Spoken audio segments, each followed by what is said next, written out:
Kilometre পশ্চিমে একটা দেশ অবস্থিত। দেশটার বর্তমান নাম হলো সৌদি আরব। জোরে বলেন কি নাম? কষ্ট হচ্ছে আপনাদের? কষ্ট হচ্ছে কি? এই সৌদি আরবের মহামান্বিত দুটি স্থান, একটা জায়গার নাম হলো বাক্কা, আর একটা জায়গার নাম হলো ইয়াসরেব। জোরে বলেন ঠিক কিনা? বাক্কা না মক্কা? বাক্কা না মক্কা? তাহলে আমি বললাম বাক্কা, আপনারা বললেন জি ঠিক। পৃথিবীর মানুষেরা অন্তর দিয়ে শোনার চেষ্টা করো। দিনাজপুর গ্রামের মানুষেরা খুব ভালো করে শোনেন। আমাদের দেশ থেকে ৪,৫০০ কিলোমিটার পশ্চিমে একটা দেশ অবস্থিত। দেশটার বর্তমান নাম হলো সৌদি আরব। জোরে বলেন কি নাম? আরো জোরেন। এই সৌদি আরবের ভিতরে মহামান্বিত দুটি স্থান, একটা জায়গার নাম হলো মক্কা, আর একটা জায়গার নাম হলো মদিনা। বন্ধুরা আমার, মক্কাতে সূরা নাজিল হলো ৮৬টা। আল্লাহু আকবার আসতে বলবে যারা, তারা হলো আব্দুল্লাহ ইবনে উবাইর গোষ্ঠীর লোক। কথা দিয়ে কথা রাখে না যারা, মুনাফিক হইল তারা। কষ্ট হয় গো বন্ধুরা আমার, খুব ভালো করে অন্তরের কান লাগায় শোনা। আমাদের দেশ থেকে ৪,৫০০ কিলোমিটার দূরে একটা দেশ অবস্থিত। দেশটার বর্তমান নাম সৌদি আরব। মহামান্বিত দুটি স্থান, একটা মক্কা একটা মদিনা। মক্কাতে সূরা নাজিল হয়ে গেল ৮৬টা, আর মদিনায় সূরা নাজিল হয়ে গেল ২৮টা। ৮৬ আর ২৮ কত হয়? জোরে বলেন, ৮৬ আর ২৮ কত? ১১৪। আরে ওয়াজ শোনা মানেই যেগুলা না যাইলে জানা যায়, এর নামই তো ওয়াজ। কথা ঠিক কিনা? তবে আমার কথা বোঝা যায় তো? ভাষা বুঝতে পারেন আপনারা? কুমিল্লার ভাষাও জানি, নোয়াখালীর ভাষাও জানি, চিটাঙ্গি ভাষাও জানি। কিছু আউশা লেগেছে, তাই না? বন্ধু খুব সাবধান। মদিনাতে সূরা নাজিল হলো ২৮টা, আর মক্কাতে সূরা নাজিল হলো ৮৬টা। ৮৬টি সূরার মধ্য থেকে আমি গুনাহগার গোলাম আপনাদের সামনে সূরা আল বনী ইসরাইল কোরআনুল কারীমের ১৭ নম্বর সূরা থেকে একটা আয়াতের আংশিক পড়েছি। এই সূরাটা নাজিল হলো রাসূলের মক্কি জিন্দেগিতে। সূরাটার ভিতরে গো বন্ধু আয়াত আছে ১১১টা। সূরাটার নাম হলো সূরা আল বনী ইসরাইল। আমি আপনাদের সামনে পড়েছি গো বন্ধু, খুব ভালো করে শোনেন। সম্ভবত ১৫ নম্বর পারার ৮ নম্বর লাইনে, ৮ নম্বর পৃষ্ঠার 1 নম্বর লাইনে আছে। আল্লাহ বলেন, ওয়ালাকাদ কাররামনা বানি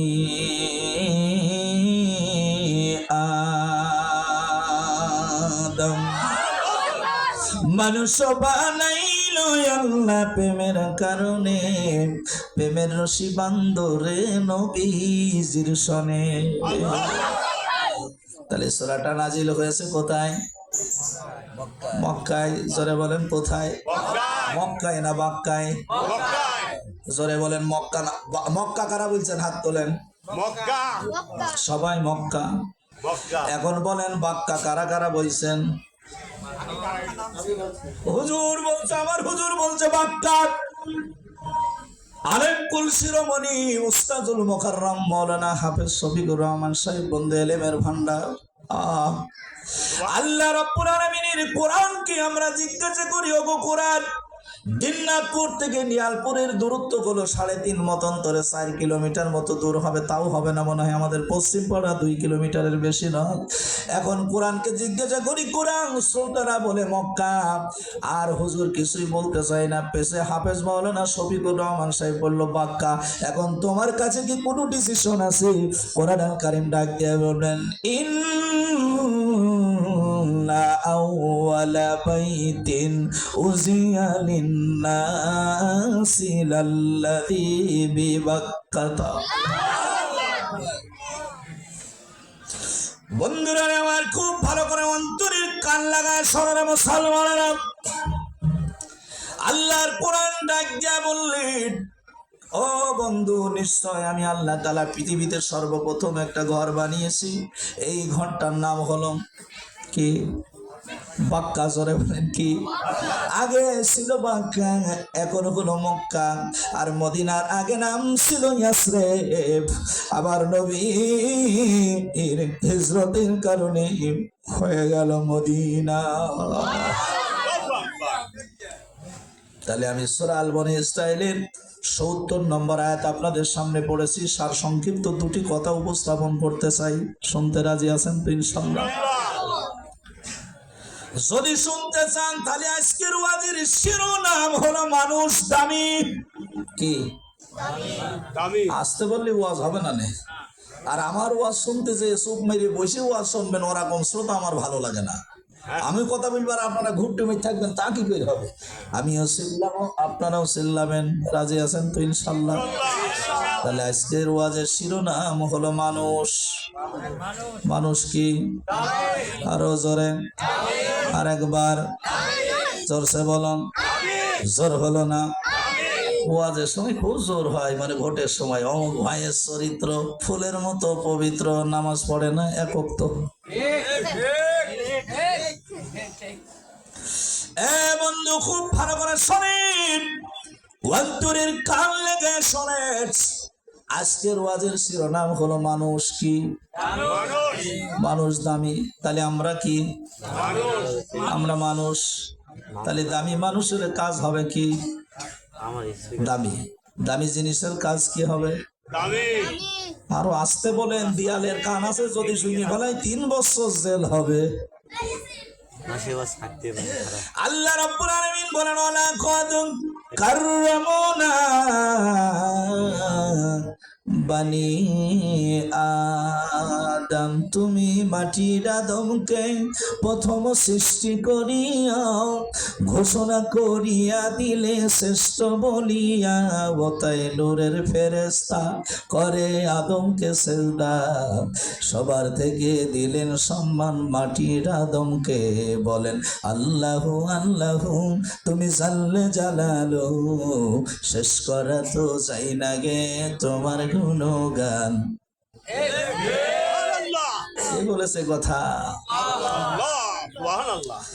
এবার বন্ধুরে গভীর মনোযোগ রে মুসলমানেরা, আজকের ওয়াজের শিরোনাম হলো মানুষ দামি। কি? তাহলে আমরা কেমন দামি, কেমনে দামি, এটা আমাদের একটু জানা বোঝা দরকার আছে না নাই? আল্লাহ রাব্বুল আলামিন ডাক দিয়ে বলে, ফেরেশতারা দি, এই পৃথিবীর ভিতরে আমি একটা গোষ্ঠী বানাইতে চাই, একটা জাতি বানাইতে চাই। ফেরেশতারা খুশি না বেজার? জোরে বলেন। ফেরেশতারা ডাক দিয়ে বলে, মালিক, আমাদের যাদের আসমানে রেখেছো তারা তো আসমানে ডিউটি দিই, যাদেরকে জমিনে রেখে দিয়েছো তারা জমিনে ডিউটি দি। ও গো দয়ার আল্লাহ, যাকে রুকুর হালতে রেখেছো সে তো রুকু অবস্থাতে আছি, যাকে সেজদার হালতে দিয়েছো সে সেজদার হালতে আছি। ও রব্বুল আলামিন, মানুষ বানানোর কি দরকার? এই মানুষগুলি পৃথিবীতে যাইয়া মারামারি, ঘোড়াঘুড়ি, কোতাগতি, লাঠালাঠি, ফালাফালি করবে। আল্লাহ রাব্বুল আলামিন ডাক দিয়ে বলেন, ফেরেশতারা, আমি রাব্বুল আলামিন যা জানি তোরা তা জানিস না, আমি মানুষ বানাইতে চাই। বলেন তো দেখি, পৃথিবীর কোনো অস্তিত্ব কি তখন ছিল? সরে বলেন। গাড়ি ছিল? বাড়ি ছিল? গাছপালা ছিল? ইটের ভাটা ছিল? তাহলে মানুষ বানাইতে যদি হয়, তাহলে পৃথিবীর ভিতরে সর্বপ্রথম একটা ঘর বানানোর দরকার। কথা ঠিক কিনা? খুব ভালো করে শোনেন, ওয়াজ, বহুত ওয়াজ জীবনে শুনেছে। আল্লাহ রাব্বুল আলামিন ডাক দিয়ে বলে, রে ফেরেশতারা, এই পৃথিবীর ভিতরে আমি রব্বুল আলামিন একটা ঘর বানাইতে চাই। মানুষ বানানোর আগে ঘর বানাইতে হবে, তার কারণ মানুষগুলি এসে আমি আল্লাহর কুদরতি পায়ে সেজদা দেবে, আমি আল্লাহর ইবাদত করবে। আর পৃথিবীর জমিনে কোনো মাটি নাই। এখন ঘর বানাইতে হলে কি লাগে জোরে বলেন? মাটি। তাহলে মাটি কি আছে? আছে। কি আছে? মাটি নাই, মাটি নাই, পৃথিবী পুরাটা পানি আছে, কি আছে? ফেরেশতারা ডাক দিয়ে বলে, মালিক, মানুষ বানানোর আগে পৃথিবীতে সর্বপ্রথম আপনি একটা ঘর বানানোর জন্য বলতেছেন গো আল্লাহ, বলেন তো দেখি, পৃথিবীর কোনো অস্তিত্ব নাই, পৃথিবীর ভিতরে কোনো মাটি নাই, এখন ঘর কোথায় বানাবো? আমার আল্লাহ বলেন, বান্দা ফেরেশতারা রে, টেনশন বোধের কোনো কারণ নাই, আমি রব্বুল আলামিন গোটা পৃথিবীর মিডল পজিশনে একটা ঘর বানাইতে চাই। আরে ফেরেশতা, গোটা পৃথিবীর পূর্ব থেকে পশ্চিম আর উত্তর থেকে দক্ষিণ গোটা পৃথিবী বিচরণ করে তুমি খালি জায়গাটা নির্ণয় করো যে এইটা হলো পৃথিবীর মিডল পজিশন। বলে আল্লাহ, মিডল পজিশন নির্ণয় করেছি, এখন যদি পুস্তনি দিতে হয়, পুতা দিতে হয়, ঘর বানাইতে হয়, এখানে তো একটা দ্বীপ দরকার হবে, আল্লাহ কি করব? আবার আল্লাহ বলে, ফেরেশতাদের টেনশন বোধের কোনো কারণ নাই, চতুর সাইডের পানিগুলি চতুর সাইড থেকে কলতাল দিয়ে ওইখানে একটা দ্বীপ তৈরি হয়ে গেল। সুবহানাল্লাহ। ইন্নামা আমরুহু ইযা আরাদা শাইআন আইয়াকুলা লাহু কুন ফায়াকুন। সুবহানাল্লাহ। আল্লাহ রাব্বুল আলামিন ডাক দিয়ে বলে, ফেরেশতারা রে, আমি রাব্বুল আলামিন যদি কোনো কাজ করার ইচ্ছা পোষণ করি, শুধু বলবো কোন, বলার সঙ্গে সঙ্গে যেটা হবে। আর আমি আল্লাহ রাব্বুল আলামিন যদি ইচ্ছা পোষণ করি, কলা গাছ দিয়ে তাল গাছ কাটতে পারি, তাল গাছটারে আমি আল্লাহ কাঠ বানাবো, আর কলা গাছটারে করাত বানায় কাজ করে তাল গাছ কাটতে পারবো। এই কঠিন থেকে কঠিন কাজ করে ছেড়ে দেন যিনি, তার নাম কি? আর জোরে বলেন কি? রব্বুল আলামিন ডাক দিয়ে বলেন, ফেরেশতারা রে, চতুর সাইড থেকে যখন পানির কলতান শুরু হয়ে গেল, আমি রব্বুল আলামিন ওখানে একটা দ্বীপ তৈরি করে দিলাম, ওইখানে আমি রব্বুল আলামিন ঘর বানানোর জন্য জায়গা নির্দিষ্ট করে দিলাম। এখন বলেন তো দেখি, ঘর বানাইতে গেলে ইট লাগবে কিনা? বলেন লাগবে। যদি আসতে বলেন, জোরে বলেন, তাহলে কেউ শুনলে জেল হবে। না না, স্পিকিং পাওয়ার দিয়েছেন কে? আর জোরে বলেন কে? এবার হযরত জিবরাইল ডাকতে বলে, মালিক, ইট কোথায় পাবো, পাথর কোথায় পাবো? আমার আল্লাহ ডাক দিয়ে বলে, জিবরাইল টেনশন করিও না, আমি রব্বুল আলামিন এই ঘর বানানোর জন্য যত পাথর লাগে সব পাথরগুলি জান্নাত থেকে দেব। আর তুমি সহকারে আরো 18 জন ফেরেশতা নিয়ে তুমি হবো হেড মিস্ত্রি, আর 18 জন তোমার সঙ্গে থেকে ঘর বানানোর বন্দোবস্ত করো। পরামর্শ দিচ্ছেন কে? জোরে বলেন। এ ঘর হতে কি দেরি হবে? এ বন্ধু, ফেরেশতা জিবরাইল বলেন, পৃথিবীর মানুষগুলি যখন ঘর বানায়, আড়াআড়ি 10 হাত হলি, লম্বা লম্বি মিনিমাম 14 হাত বা 16 হাত হয়। জোরে বলেন। আর পৃথিবীর ভিতরে শুধুমাত্র কেবলমাত্র পৃথিবীর জীবনের প্রথম ঘরটা হলো আড়াআড়ি, সে কয় হাত, লম্বা লম্বি সে কয় হাত, ঘরটার নাম কি? জোরে বলেন। সালাতু সালাম গো আমায়, দুরুদ ও সালাম গো আমায়, কয় নবী মুস্তাফায়, তোমরা যদি যাও গো মদিনায়, তোমরা যদি যাও গো মদিনায়, মদিনার ওই ধুলা মাটি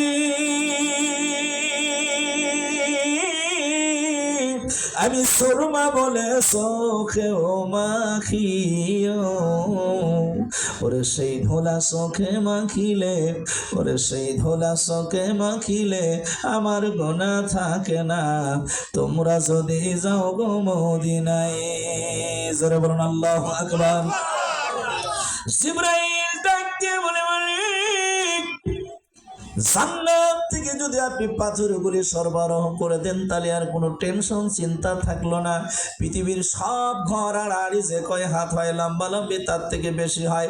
আল্লাহ বলেন পৃথিবীর ভিতরে ইন্না ওয়ালা বাইতিন উযিয়া লিন-নাসি লাল্লাযী বিবাক্কাতা, আমি রব্বুল আলামিন পৃথিবীর সর্বপ্রথম একটা ঘর বানিয়েছি, ঘরটার নাম দিয়েছি বাক্কা। এই বাক্কাটা আড়াআড়ি 22 হাত, লম্বা লম্বি 22 হাত। বন্ধুগো আড়াআড়ি 33 ফিট, লম্বা লম্বি 33 ফিট, যেটা জ্যামিতির ভাষায় চতুর্ভুজ বলা হয়। তাহলে ঘর বানানোর জন্য আপনি মিস্ত্রির কাছে যাবেন, মিস্ত্রিকে যদি বলেন মিস্ত্রি আমি 4 রুম বিশিষ্ট একটা ঘর বানাবো, ক গাড়ি ইট লাগবে? মিস্ত্রি বলবে 6 গাড়ি নিয়ে এসো। কয় গাড়ি? 6 গাড়ি ইট নিয়ে আসলেন। 4 রুম ঘর করার জন্য আপনার নেও খুঁজে ওই 6 গাড়ি সব শেষ। বাড়িওয়ালা বলছে ভাইজান আপনি বললেন 6 গাড়ি আনতি, আমি এখন ঘর করেছি আগলা, নিজে হয়ে গেলাম পাগলা। মিস্ত্রি বলছে প্রথমেই যদি বলি 28 গাড়ি আনো গা, তুমি তো কাজে ভিড়তে না, এই জন্য ভিড়ি নিস। কথা ঠিক কিনা? তোমার ঘর আগলা, এখন যদি এই ঘরে বাস করতে হয় পূর্ণাঙ্গ আরো 22 গাড়ি ইট নিয়ে এসে তুমি কাজ শুরু করো। লোকটা চিন্তা করতেছে এখন খেতা বেঁচে যাই, বেঁচে আর যাই করি না কেন, ঘর যেহেতু আগলা হয়ে গেছে, বিবি বাল বাচ্চা নিয়ে মুসিবতে পড়ে যাব, তাড়াতাড়ি ঘরের ব্যবস্থা করি। এরকম হয় না? এবার ভালো করে শোনেন। হযরত জিবরাইল বলে মালিক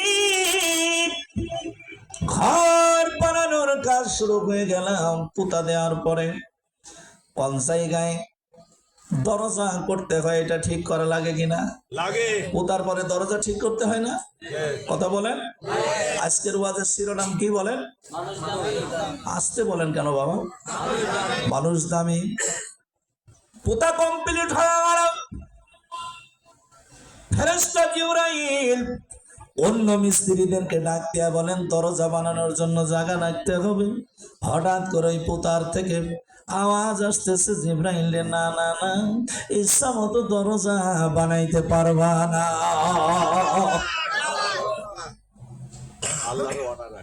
কেন দরজা বানানো যাবে না? একটু পরে জানতে পারবি। কাবা বাইতুল্লাহর চাদর ডেকে বলতেছে মালিক বলো তো দেখি আমার থেকে কোন সাইডের মানুষগুলি বেশি জান্নাতে যাবে। আমার আল্লাহ ডাক দিয়া বলে রে কাবা, তোর থেকে পশ্চিম সাইডের মানুষগুলি বেশি জান্নাতে যাবে না, তোর থেকে উত্তর সাইডের মানুষগুলি বেশি জান্নাতে যাবে না, তোর থেকে দক্ষিণ সাইডের মানুষগুলি বেশি জান্নাতে যাবে না। এই পৃথিবীর জমিনে বাস করবে যারা, তোর থেকে পূর্ব সাইডের মানুষগুলি হবে বেশি জান্নাতি মানুষ। বলেন তো দেখি কাবা শরীফ থেকে আমরা কোন সাইডে? কোন সাইডে? আরে কাবা তোর থেকে পূর্ব সাইডের মানুষগুলি বেশি জান্নাতে যাবে। কাবা ডাক দিয়ে বলে জিবরাইল আর কাল বিলম্ব করবে না, আমি কাবার দরজা গুলি পূর্ব সাইডে দিয়ে দাও।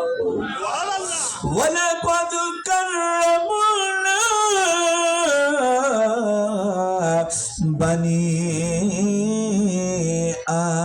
আদম। আল্লাহ বলেন পৃথিবীতে আমি একটা জাতি বানিয়েছি, একটা গোষ্ঠী বানিয়েছি যেটা কোনো পৃথিবীর ভিতরে সর্বোৎকৃষ্ট সম্মানিত। জোরে বলেন ঠিক কিনা? এখন বলেন ফেরেশতারা বেশি দামি না মানুষ বেশি দামি? কি করে? What is the documents? এর কি কোনো দলিল আছে? কোরআন দলিল দিল মানুষ সম্মানিত, মানুষ দামি। হাদিস বলছে মিশকাতুল মাসাবির ভিতরে আসছেন আল মুমিনু আকরামু আলাল্লাহি তাআলা বাদাল মালায়েকা। আল্লাহু আকবার। বন্ধুরা এবার আল্লাহর নবী তার পাক জবানে বলেন রব্বুল আলামিন ফেরেশতাদের তুলনায় মানুষের সম্মান বৃদ্ধি করে দিয়েছেন। এখন খুব ভালো করে শোনেন, ঘর বানানো হচ্ছে কিসের জন্য বলেন তো? আল্লাহ ঘর বানাচ্ছে কেন? মানুষের জন্য। মানুষ বানাবে, মানুষ বানাবে এই জন্য ওই মানুষ ওইদিকে রুজু হয়ে ওইখানে নামাজ পড়বে, ওখানে সেজদা দেবে। এই কারণে আল্লাহ তাআলা প্রথমে ঘর বানিয়ে নিচ্ছে, তারপরে কি বানাবেন? খুব ভালো করে শোনেন বন্ধু রে, ঘর বানাতে বানাতে বলেন তো দেখি তারা ঘর বানায়, তাদের ঘরের ইট বেড়ে যায় না কমে যায়? কুমা পর্যন্ত নিস্তার নাই, যতক্ষণ না পর্যন্ত ২ এক গাড়ি না বাড়বে ততক্ষণ কাজ চলতেই থাকবে। জোরে বলেন। আমি সংক্ষিপ্ত করতেছি, তবে আমার মন যেন টেনে বলে ওয়াজ যদি আমি ৮ ঘন্টা করি তাও আপনারা শুনবেন। আল্লাহু আকবার, আল্লাহু আকবার। দোকান ছোট হলেও বেচা কেনা ভালো আছে, কি বলেন? বন্ধু, কাবা ঘর নির্মাণ হয়ে গেল, জান্নাত থেকে পাথর গুলি আনার পরে অবশিষ্ট পাথর রয়ে গেল কয়টা? এই হাত উঁচু করিস, তাও দেখতে পাচ্ছেন না? ওই পাথরটার নাম কি? হাজরে আসওয়াদ না হাজরা আবিয়াস? বন্ধু, নাযালা হাজরা আসওয়াদুন ফিল জান্নাতে বায়াজুম মিনাল লাবান ওয়া যাতু খাতায়া মিন বানি আদম। পাথর একটা রয়ে গেল। জিবরাইল ঘর বানায়া আমার আল্লাহর খাস কোয়ার্টারে হাজির। আল্লাহ ঘর বানানো হয়ে গেল। জিবরাইল ডাক দিয়া বলতেছে ঘর বানাইছো? জিবরাইল ওপরে যেয়ে দেখে ঘর বানানোর কথা শোনার সঙ্গে সঙ্গে আল্লাহ জিবরাইলকে বলে, জিবরাইল রে, কেবল একটা ঘর বানিয়েছি, আমি তো মানুষ বানাই নাই, পৃথিবীতে আর কোনো জীব জানোয়ারও বানাই নাই। বলো তো জিবরাইল, দুনিয়া থেকে কান্নার আওয়াজ কোথা থেকে আসে? হযরত জিবরাইল বলেন, আমি রব্বুল কারীমের কাছে উপস্থিত হওয়ার সঙ্গে সঙ্গে দেখি দুনিয়া থেকে কান্নার আওয়াজ আসে। আমার আল্লাহ বলে, জিবরাইল কিসের কান্নার আওয়াজ আসে বলেন তো দেখি? আমার আল্লাহ জানে কি জানে না? জোরে বলেন, জানে কি জানে না? আল্লাহ বলে, জিবরাইল যা যা দেখতো কে কান্দে। হযরত জিবরাইল দেখে কাবা বাইতুল্লাহর সাতনে যে পাথরটা রেখেছে, ওই পাথরটা কান্নাকাটি করে। জিবরাইল মানে, পাথর রে কেন কান্দিস? পাথর সুস্পষ্ট ভাবে বলে, জিবরাইল রে, আমি ছিলাম আল্লাহর জান্নাতের সব থেকে সুখময় একটা জান্নাত, একটা জায়গা, সেইখানে আমি ছিলাম। ওইখান থেকে আমাকে নিয়ে আসছি, ভাই বন্ধু ব্রাদার যারা ছিল তাদের দিয়ে আল্লাহর ঘর বানাইলি। আমি এমন কপাল পোড়াছে, আল্লাহর ঘরে কি আমার একটু জায়গা হলো না? জিবরাইল, তাম পৃথিবীর মানুষগুলি কাবা বাইতুল্লাহর দিকে রুজু হয়ে তারা আল্লাহর কুদরতে পায়ে সেজদা দিবে। আর আমি এমন অন্যায় করেছি রে, আমাকে একটু কাবা শরীফে জায়গা হলো না। জিবরাইল ডাকতে বলে, রে পাথর, কাঁদতে পারবি না, কাঁদতে আমার আল্লাহ নিষেধ করে দিয়েছেন। জিবরাইলের প্রতি উত্তরে পাথর বলে, আমি কান্দা কিয়ামত পর্যন্ত বন্ধ করব না। আল্লাহু আকবার। কেন বন্ধ করবি না রে? কান্দা বন্ধ করতে পারি, দাবি হলো 3টা। জোরে বলেন, কয়টা?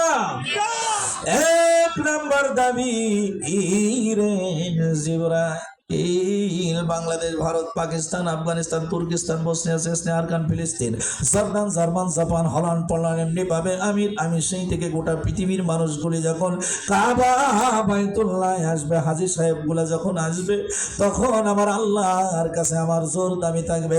তাম পৃথিবীর মধ্য থেকে হাজিরা এসে যখন আমি পাথরের চুমা খাবে, আল্লাহ রব্বুল আলামিনকে বল জানো তাদের জিন্দেগির গুনাহগুলি আমার আল্লাহ মাফ করে দেয়।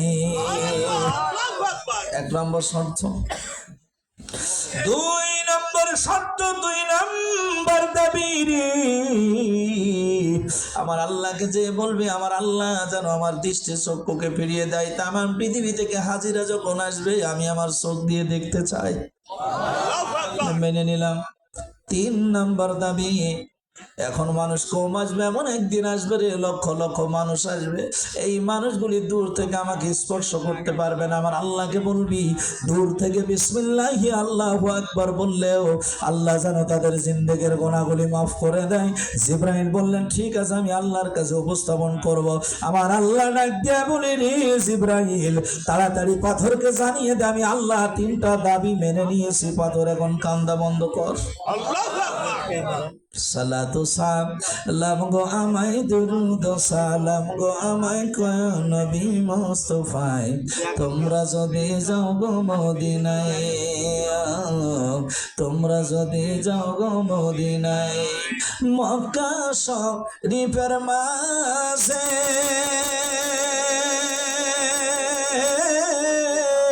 ওরে কালো একটি পাথর আছে, ওরে সেই পাথরে চুমা দিলে, ওরে সেই পাথরে চুমা দিলে আমার গোনা থাকে না। তোমরা যদি যাও গো মক্কায়, তোমরা যদি যাও গো মক্কায়, জোরে বলুন আল্লাহু আকবার। বন্ধুরা আমার আজকের ওয়াজের শিরোনাম কি? সার্টিফিকেট কয়টা পাইছেন? 3টা। আর কি নেবেন? দামির আর কোনো প্রমাণ নেবেন? ইনশাআল্লাহ। আল্লাহ বলেন ফেরেশতা জিবরাইল, তোদের থেকে মানুষ বেশি দামি। আল্লাহু আকবার।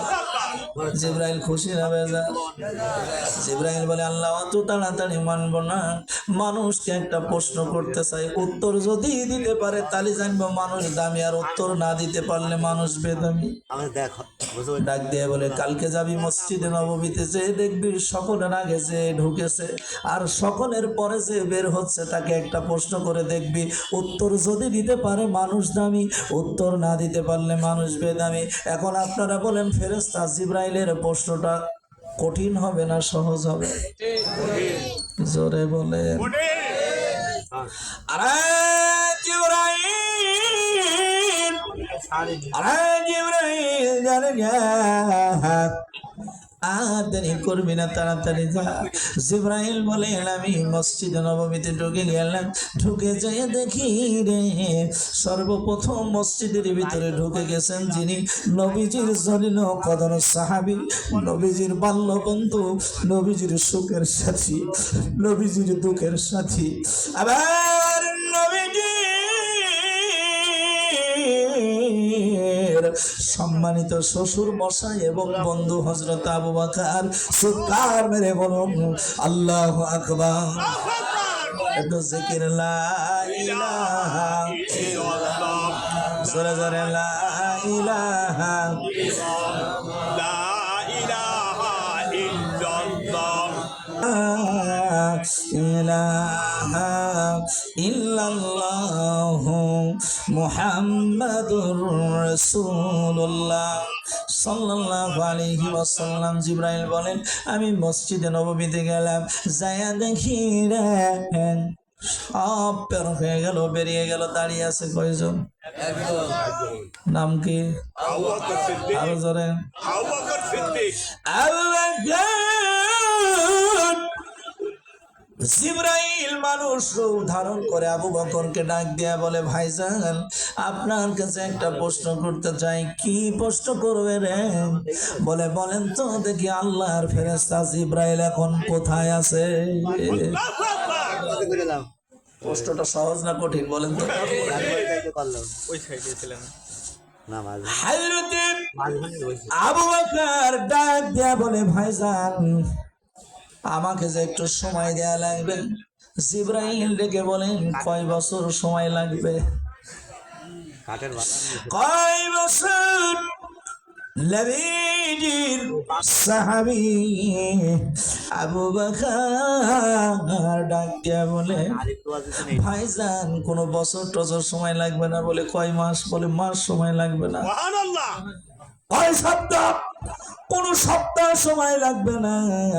বলেন তো দেখি আপনাদের উত্তর দিতে পারবে নাকি? ইনশাআল্লাহ। জোরে বলেন, আর জোরে বলেন। বন্ধু গো কথায় কথা বলে ভজনে পেট ভরে বুখারীর বর্ণনায় আসছে নবীজির অর্ধাঙ্গিনী হযরত আয়েশাতুল হুমায়রা আল্লাহ আল্লাহু আকবার। আল্লাহু আকবার গভীর রজনীতে আমার নবী হযরত আয়েশাতুল হুমায়রাকে ডেকে বললেন, আয়েশা রে, এ গভীর রজনীতে চলো, আজকে পূর্ণিমার রজনী, ফুটফুটে জ্যোৎস্না রাত, দুইজন একটু দৌড়াদৌড়ি করি, আল্লাহু আকবার দুইজন দৌড় প্রতিযোগিতা করি। কষ্ট হচ্ছে আপনাদের? না হুজুর বললেন, একবার নাই, দুইবার নাই, তিনবার মা আয়েশাতুল হুমায়রার সঙ্গে দৌড় প্রতিযোগিতা নবী করলেন। তিনবার নবীজি ফার্স্ট হয়ে গেলেন। আয়েশাতুল হুমায়রা আকাশের দিকে তাকায় গণনা করে, নহেদ ইসনানে সালাসার বা খমসা সিত্তা সাবা সামানিয়া তিসা। আমার নবী ডাকিয়ে বলে, আয়েশা, দৌড় প্রতিযোগিতায় হেরে গেলে বলে কি তোমার মাথা খারাপ হয়ে গেল, মন খারাপ করো? হযরত আয়েশা ডাক দিয়া বলে, নবীজি, আমি ওই জাতের কসম দিয়া বলি নবীজি, মন খারাপও হয় নাই, পাগলও হইয়া যায় নাই। আমি উপরের দিকে তাকায় আকাশের নক্ষত্রগুলি গণনা করতেছি। আচ্ছা, আকাশের তারা গুনে শেষ করা যাবে? না জোরে বলেন, না আরো জোরে। না হুজুর, তাম পৃথিবীর মানুষের সাধ্য নাই আকাশের নক্ষত্রগুলো গণনা করে শেষ করতে পারে। মা আয়েশাতুল হুমায়রা ডেকে বলে, গো নবীজি, বলেন তো দেখি, আকাশের ভিতরে যতগুলি নক্ষত্র আছে, আপনার উম্মতের মধ্যে কোন উম্মতের আমল নামায় কি এতগুলি নেকি আছে? হযরত আয়েশাতুল হুমায়রার প্রতি উত্তরে আমার নবীজি ডাক দিয়া বলে, আয়েশা রে, আকাশে যতগুলি নক্ষত্র আছে তার থেকে বেশি আমল, বেশি নেকি আমার উমরের আমল নামায় আছে। খুশি না বেজার? খুশি জোরে বলেন। খুশি এই পৃথিবীর ভিতরে মহিলাদের দুইটা শত্রু, জোরে বলেন কয়টা?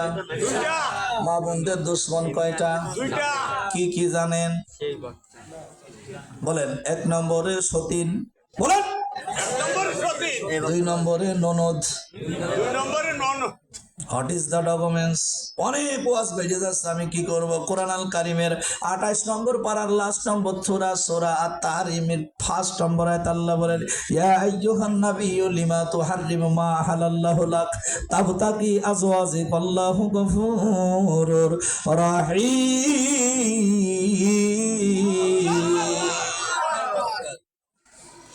হযরত আয়েশা রাগ করে গেছে, খুশি হতে পারে নাই। হযরত আয়েশা ডাক দিয়ে বলে, হুজুর, বলেন তো দেখি, আমার আব্বা হলো আপনার সুখের সাথী, আমার আব্বা হলো আপনার দুঃখের সাথী, আমার আব্বা হলো আপনার বাল্য বন্ধু, শুধু তাই নয়, আপনার আব্বা হলো আপনার শ্বশুর, কিন্তু আপনি আমার আব্বা আবু বকরের নামটা না বলে আমার সতীন হাফসার আব্বার নাম কেন বললে?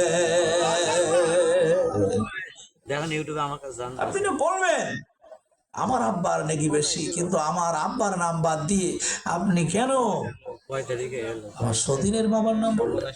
হুজুর ডাকতে বলে, আয়েশা, না না না না, মন খারাপ করিও না রে আয়েশা। তামাম পৃথিবীর মানুষের জিন্দেগির আমল যদি এক পাল্লায় রেখে দেওয়া যায়, তোমার আব্বার এক রাতের এক কদমের নাকি যদি অপর পাল্লায় রেখে দেওয়া যায়, আমার আল্লাহর কাছে তোমার বাবা আবু বকরের নেকির পাল্লা বেশি ভারী হয়ে যাবে। আয়েশা বলেন, হুজুর কোন রাত্রের কোন আমল শুনবেন তো ইনশাআল্লাহ? তাহলে আজকের ওয়াজের শিরোনাম কি? তাহলে পোস্টের অ্যান্সার কি দিতে পারবে? ইনশাআল্লাহ যদি দিতে পারে তাহলে দামি, আর যদি না দিতে পারে তাহলে কি? ইনশাআল্লাহ দিতে পারবে। এবার শোনেন, জিবরাইল মসজিদে নববীতে আবু বকরকে প্রশ্ন করে বসে আছেন, সময় চেয়েছে কতক্ষণ মনে আছে কিনা? যে মনে আছে? কয়দিন সময় চেয়েছে? সপ্তাহ এক সপ্তাহ নাই। হযরত আবু বকর ডাক দিয়া বলেন, ও ভাইজান, আমি সব বুঝবো আর খুলবো, এর ভিতরে বলবো আল্লাহর ফেরেশতা জিবরাইল কোথায় আছে? আল্লাহু আকবার আর ঘরে ঘরে বলি বন্ধুরা আমার খুব ভালো করে শোনেন, অন্তরের কান লাগিয়ে আমার সাথে একটু বলেন বিসমিল্লাহির রহমানির রহিম।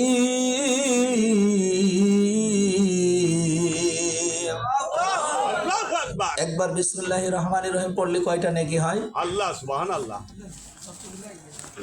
কয়টা নেকি হয় জানেন? আল্লাহর নবী বলেন মান কোরআন কোরআন হারফান ফালাহু আশরু হাসানা।